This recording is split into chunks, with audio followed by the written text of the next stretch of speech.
And I have that one. It's right here, that wound. And I have many others, of course, but they're not that much to talk about. The reason I changed the name is I was pushed by two people, an ex-wife and an agent. Minutes ago, Charles Bronson's daughter spoke out, confirming the startling rumors. From wearing his sister's clothes to working in the harsh coal mines, Charles Bronson's childhood was filled with poverty and hardship.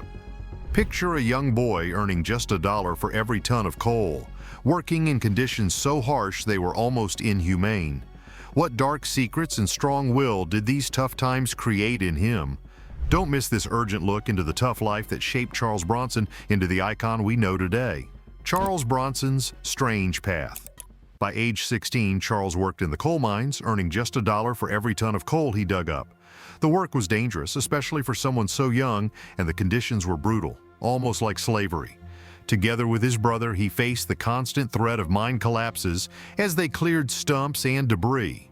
But even at that young age, he could never have imagined the horrifying truth that his daughter would confirm years later. Looking back, Charles saw those years with a sense of horror, realizing that no child should have to go through such hardships. The physical toll on him was clear. His hands were rough and his body carried the scars, marks on his legs and torso from years spent in the mines. These scars were a constant reminder of the grim, dangerous conditions he faced every day, all to support his family. But this wasn't the worst part. These experiences also deeply influenced the man he would become, both on and off the screen. In 1943, Charles was drafted into the United States Army Air Forces during World War II. After the war, he pursued a career in acting. When people learned that the popular actor Charles Bronson had served in the Army, rumors started flying. One of the most common rumors was that he had been a tail gunner, but Charles didn't bother correcting anyone. However, a curious journalist dug deeper and found out that Charles had actually been part of the 760th Mess Squadron in Kingman, Arizona, where he lived a pretty ordinary life as a delivery truck driver. After the war, Charles did various jobs to make ends meet. He worked as a bricklayer, a short-order cook, and even picked onions in New York.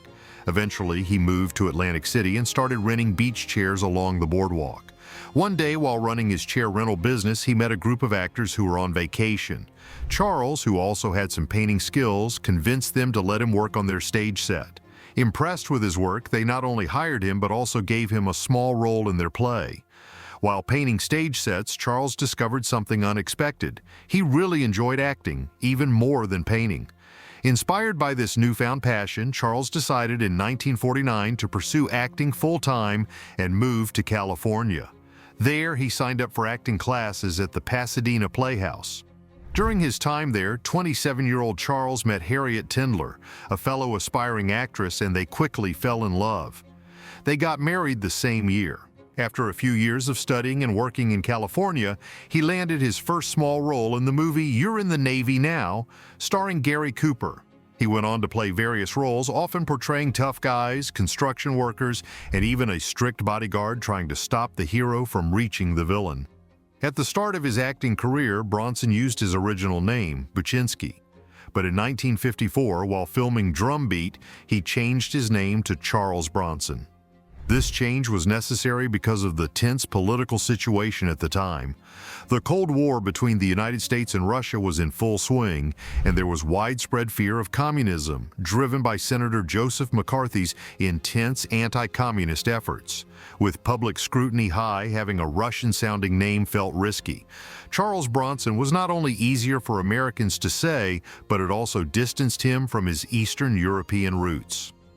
Let's see how Charles Bronson's early roles shaped his future. The unseen struggles behind Charles Bronson's early career. In the early 1950s, Bronson hadn't yet landed any major roles in big films. He mostly appeared in low-budget movies. Even after changing his name, he continued to work on films with tight budgets, like the 8-day shoot of Machine Gun Kelly, which was made with very little money.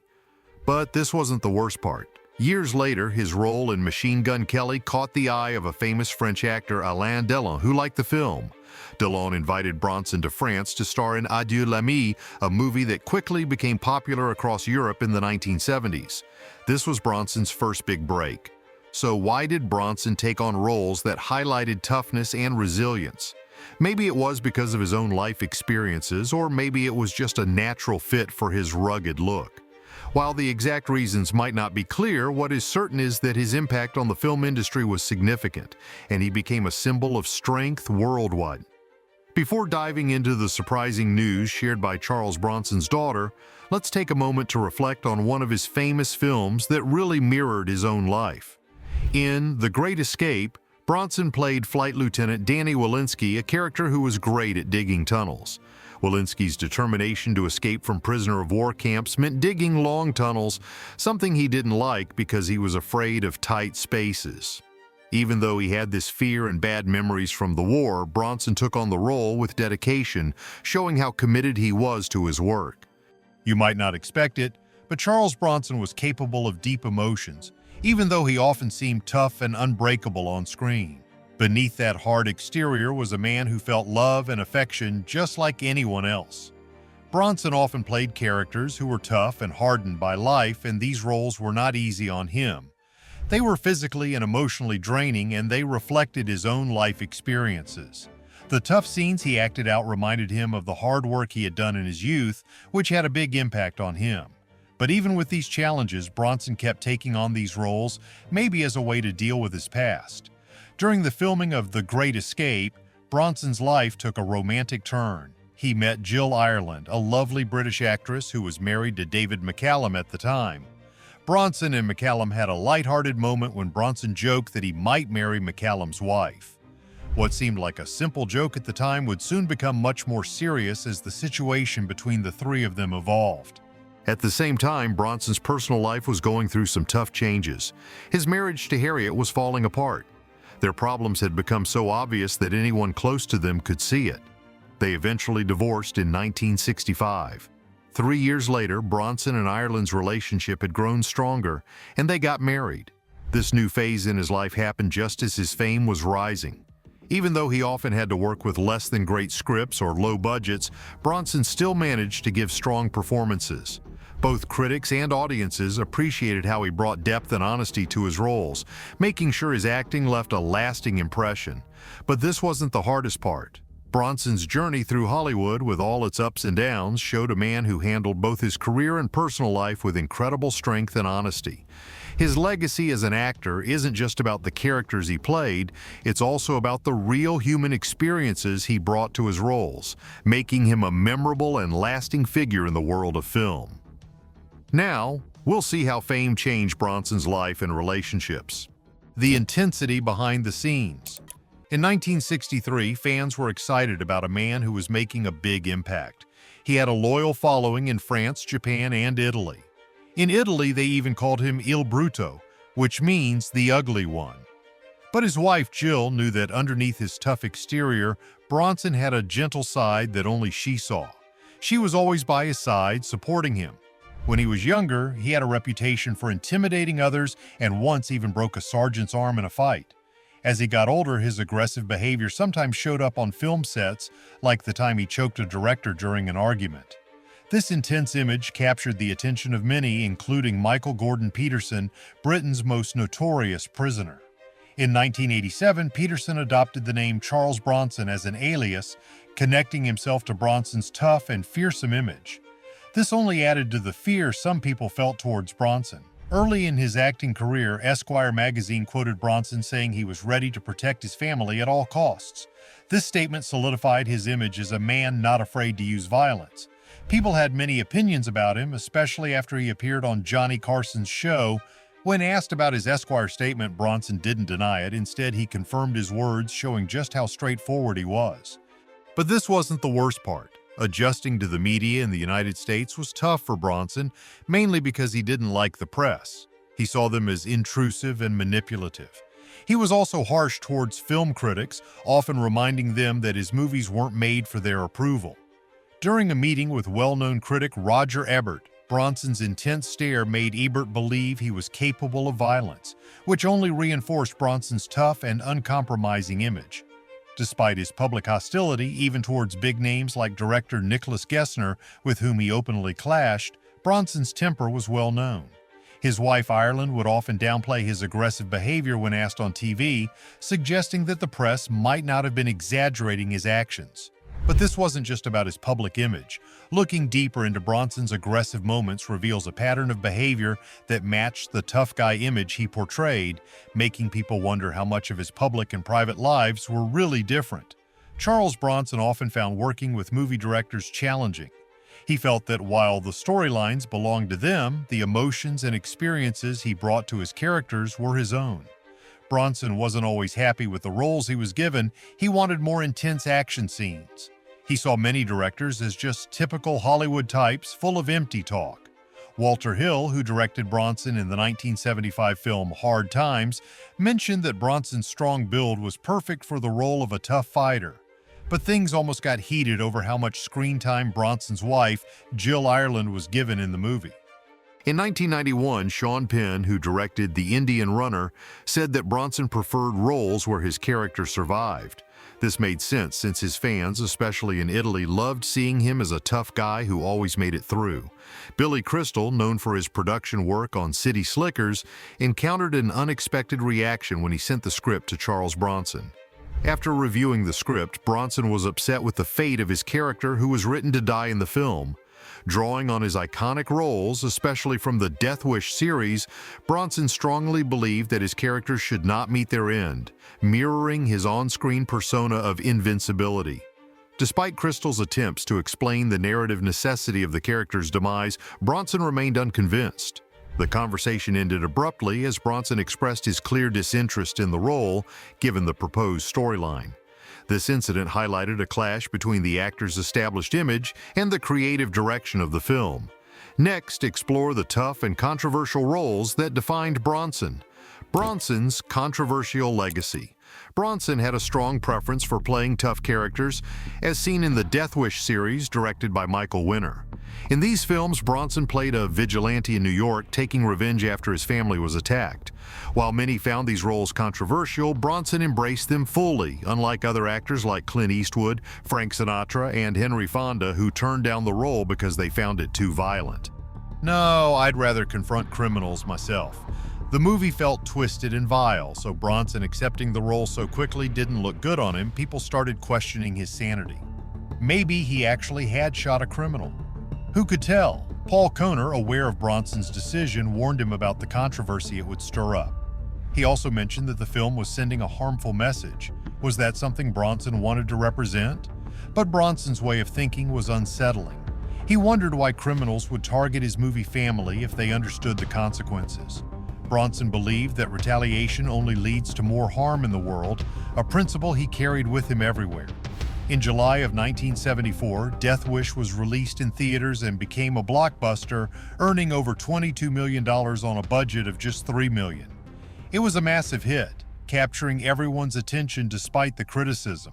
Perhaps the critics had watched it too. Vincent Canby, reviewing for the New York Times, criticized it as a vile film that offered simplistic solutions to complex issues. The story of Death Wish came from a 1972 novel by Brian Garfield, who was unhappy with the film's excessive violence and the casting of Bronson, known for violent roles.